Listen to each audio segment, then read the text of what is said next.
Hey guys, Bernardo Faria here. I'm making this video to share with you guys my thoughts about the Worlds 2018. So I just arrived from California on Monday, and I was thinking a lot about this tournament. This was the first Worlds like in the last probably like 10 since 2008. In the last 10 years, this was the first Worlds that I didn't compete. So I have a lot of thoughts about this tournament, and I would like to share with you guys here. So guys, one thing that called my attention a lot this weekend was to see how much Jiu-Jitsu is growing all over the world. So for example, I think this world was the first one that two non-Brazilians were world champions. So in the light featherweight division, Musumeci won. In featherweight division, the kid from Lloyd Even, Jamil, won as well. And Tommy Langaker went to the finals of the middleweight. That guy Espen from Norway as well went to the semifinals of the lightweight. So it was very cool to see like how well Jiu-Jitsu is growing in all these countries. So before you would compete the worlds and all the semifinals would be like Brazilians. And nowadays we are seeing like all these foreigners going to the finals, even winning. Like you see like two Americans won the worlds this year. So I think that's great for the sport. So this was like the biggest highlight of the Worlds for me this last week, and this was the thing that called my attention the most. And I'm actually very happy with it, because I think that's going to be very, very important for the Jiu-Jitsu growth, is that to see many other countries winning as well. I think that's very, very important. And in the lower belts, who called my attention was the Alliance kid Roberto Jimenez.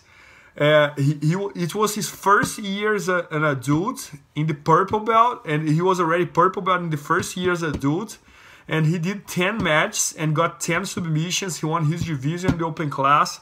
So in the lower belts, that was the highlight for me. And in the black belt, I think like Bruno Malfacini, in my opinion, is the best pound per pound in the history of Jiu-Jitsu probably. He won his 10th world title in his division, and pretty much like got in submissions on every single match, so it was amazing to watch that.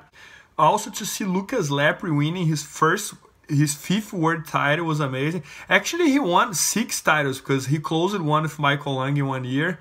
And guys, from those world titles he won, there was 2 or 3 that he won without getting scored. And in this year, I think he only got scored 2 points. So that's really, really tough to get it. So this was like a very big highlight of the Worlds for me. And what happened like in the open class as well with Bochecha and Leandro Lo, I think that was very cool. It was like I know that for the sport maybe that's not the best thing, like closing the division and this and that, but Leandro got hurt, so he couldn't fight, and Bochecha gave him the title. So that was very cool, as they are like best friends and this and that. And what else? Like, let me think here. In my opinion, the nicest match of the tournament was between Nicolas Meregali and Felipe Pena in the open class. It was like a really tough match, really. And Nicolas ended up winning in the end with a submission. And to see what preguiça Felipe Pena did on his division as well was like a huge highlight of the Worlds for me. Like he was all injured. He got injured in his first match of the open class or of his division, I'm not sure. And he was able to overcome all these injuries like on his foot and on his knee, ended up winning the tournament. So guys, it was a great tournament. Like I was not competing, but it was very fun to watch. And a lot of people ask me if I miss competing, and I miss competing a lot. Like competing was one of the best parts of my life. But my answer to everybody was that I miss competing, but I don't miss the preparation. So I don't miss the preparation at all. The preparation is the hardest part, and I think if you are not ready to prepare yourself, you should not compete. So that's why I'm not competing. And nowadays I'm very, very focused on all the internet stuff that I'm doing, sharing all these instructional videos with you guys and with everyone. So that's the focus, is the sharing these videos, and also my school. So that's the reason I'm not competing anymore and I'm retired. And I think that's it, guys. I just wanted to share you guys my thoughts about the Worlds 2018.